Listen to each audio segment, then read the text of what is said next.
the game of the year. I think this is the one that we really need to pay attention to. If you are not watching any college football other than one game this week, I think this is the game you need to pay attention to. 3:30 Eastern time on CBS. Number 3 Alabama heading into number 6 Tennessee. There's a reason College Game Day is there. There's a reason SEC Now is there. Too bad we're not there. But this is going to be an electric atmosphere. Tennessee is looking to end a big time drought against Alabama, and there is a lot of hope that this year is the year that Tennessee can do it. Now, there's a lot of question marks surrounding the quarterback of Alabama, Bryce Young, former Heisman Trophy winner. If he will get the start, if he'll actually get some playing time, it seems to be that he is expected to return this week. Everything is in the right spot moving forward. And if that's the case, I think that's a huge win for Alabama. Obviously, you bring a Heisman Trophy candidate or a Heisman Trophy winner back from the year prior, and then you're playing against a top-notch team like Tennessee. Obviously, you want that. Not only bringing him back is it huge, but it changes their entire offense. We saw it last week when Milroe's in, they do tend to lean towards the run a lot more. Well, we've actually got some stats to back that up now. So far this season, when Bryce Young is at quarterback, they run the ball 33% of the time. When Milroe is in, they run the ball 64% of the time. So that just shows right there that the entire offense is changing with the package they use. Bryce Young, obviously, they feel more confident in him throwing the football. This has the opportunity to be a very high-scoring game.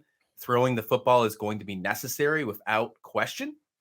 So I do believe that is much needed. I think if Tennessee wants to stay in this football game, they have to find a way to stop Bryce Young, because I do think he's going to play.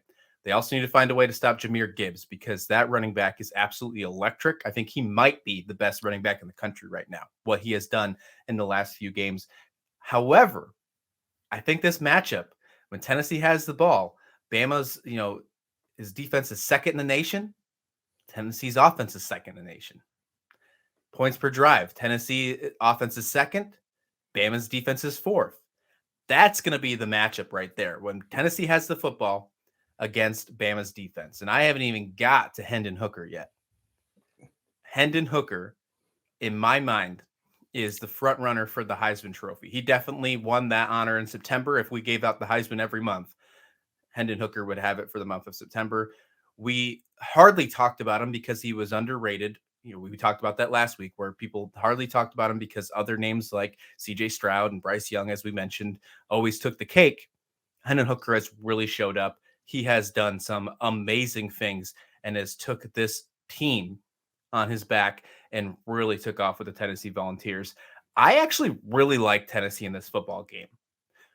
I don't think Bryce Young is going to be 100% whether he plays or not. I mean, I know that AC joint, that's a tough one to go through. If he starts, it's because he's got to manage on his pain management. He's got an idea of what he can do. That doesn't mean he's going to be 100%.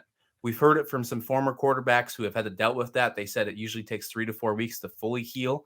Usually in that time, they can throw the football. It's painful. That velocity's down. That could really impact how his reads happen, maybe some shorter checkdowns, but that means the long ball might not be there, Steve. Current line has Bama at -7.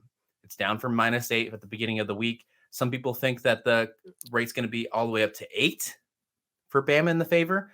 If I'm playing this bet, I'm playing Tennessee with the points. I think they can actually get this done straight up. So if you give me 7 points in the favor of the Volunteers, I'm all for it, Steve. See, I thought for sure you were going to pick Alabama, but because I'm with you. I mean, I think Tennessee can absolutely win this game outright. Tennessee's defense has gotten incrementally better each week. Are they a shutdown dominating defense? No, they are not. They're going to have to find a way to at least contain the Alabama running attack. I would be surprised if Nick Saban didn't use both quarterbacks and alternating them through the game.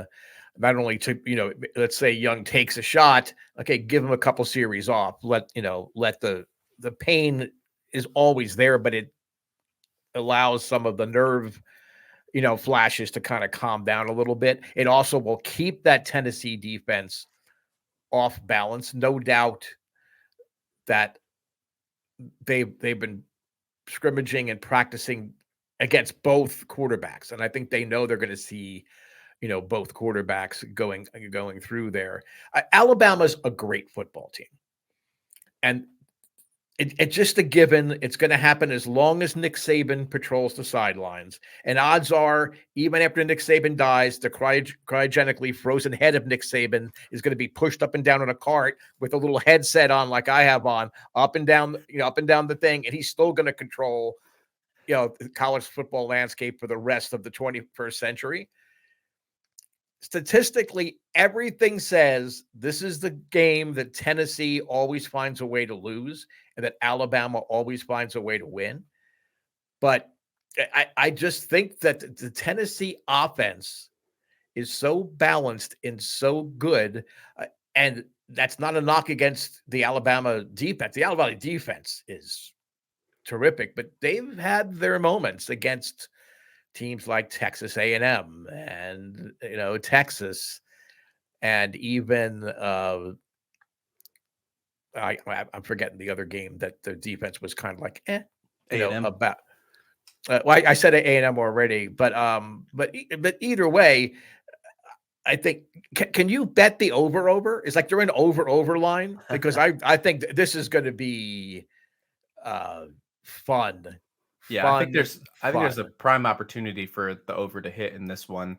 That Nick Saban head thing rolling, that just gave me Futurama vibes. You're lucky that Futurama doesn't have a show anymore, because I'm pretty sure they'd steal your idea. It looks like there's some in the comments. I hope that doesn't happen. Haha. All right. Well, well, I don't know. I think Futurama's out of the way. So I do think that Tennessee can win this football game. I think that there's prime opportunity. Again, if Alabama wins this game, wouldn't be surprised. That is what I wouldn't be surprised in the slightest. I think I would be surprised if Tennessee wins the game, even though I do think there's a prime opportunity for them to do that.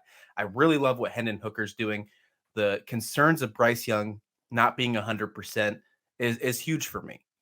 Milroe has done a decent job, but last week they lost the turnover margin by, I think, -3 against Texas A&M. If they do that at all this week, there's no way they even stay in this football game. They have to protect the football. Alabama has not done a good job doing that this year, something that they have shown some weakness on. And we usually can't say we can find a weakness on a team like the Crimson Tide.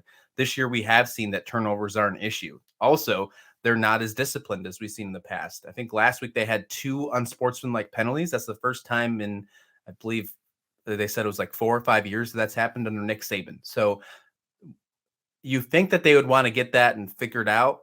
We also saw that against Texas, though. So you think that, okay, Nick Saban's going to get this adjusted. And we talked about that after when we recapped the Texas game. Yeah, they're going to get that adjusted. Well, we're weeks in the future now, and it seems like that portion has not been taken care of. So turnovers could be an issue, probably will be an issue. And we'll see how the discipline works on the penalty side, because that has been an issue for Alabama as well. Those are the things that need to get done if Tennessee wants to win this football game. We've seen some special teams things happen in favor of Tennessee. Alabama let up a pretty easy onside kick to Arkansas, so it could help them as well. Tennessee has the opportunities to win this football game. I'm going to keep saying that. They have the opportunities. It's right in front of them. They even got Peyton Manning coming in to make the guest pick. All right. Everything is falling into place for them, but they got to execute perfectly. This isn't a game where they can make any kind of mistake if they want to be arguably one of the best teams in the nation. Now, here's my last question to you real quick, Steve. Number 6 versus number 3, 2 unbeatens here. Let's just say, because we've already seen Alabama's number 1 in the country this year. Let's say Tennessee gets the job done today. Are they the new number 1 in the country? They should be. Will they be? No, because writers are wishy-washy and they're lazy and they don't want to dig into the numbers. So they're going to just say, well, Georgia's still number 1, so that's okay. And Alabama was only 3, so you really shouldn't go to number 1 for beating number 3. They have some kind of weird sports writer math that I don't understand. But I mean, I think you can make the argument that they're the number 1 team in the country if they do that. And I just want to clarify, you are picking Tennessee to win outright like I am, or you're saying you're taking the points in Tennessee? My bet is I'm taking the points. However, I do think that they're going to win outright. I'm not confident enough to take them on the money line. So my bet is them on the points. However, I do think they can get it done. Okay.